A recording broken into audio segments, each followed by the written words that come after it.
அப்போ வந்து தேவன் சொல்றாரு, எகிப்தில இருக்கிற ஜனங்கள் வந்து இந்த மாதிரி கஷ்டப்படுறாங்க, நான் அவங்க என்ன செய்ய போறேன், பாலும் தேனும் ஓடுற மாதிரி ஒரு செழிப்பான தேசம் கானான் தேசத்துக்குள்ள அவங்கள கூட்டிட்டு போக விரும்புறேன்.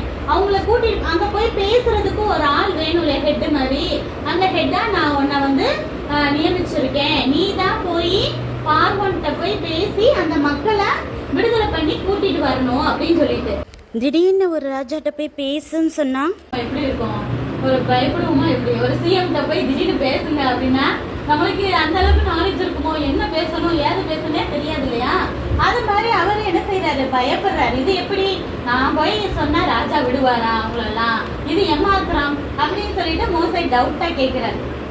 அப்ப தேவன் சொல்றாரு, இல்ல நான் உன் கூட இருப்பேன், நான் உன் வாயில உன் வார்த்தைகளை என் வார்த்தைகளை போடுவேன், நான் சொல்றத நீ பேசு, பார்வோன்ட்ட போய் சொல்லு, என் ஜனங்கள் இஸ்ரேல் ஜனங்கள் எல்லாம் ஒரு 3 நாளைக்கு நாங்க ஒரு இடத்துக்கு பயணம் செஞ்சு போய் நாங்க போய் தேவனை கும்பிட்டுட்டு வரணும் அப்படி மட்டும் சொல்லு, ஆராதிக்க போறேன். இப்ப சர்ச்சில் எல்லாம் போய் நம்ம ஆராதிக்கிறோம் இல்லையா, அது மாதிரி ஆராதிக்க போகணும், என் ஜனங்களை கூட்டிட்டு போறேன்னு மட்டும் சொல்லு அப்படின்ட்டு.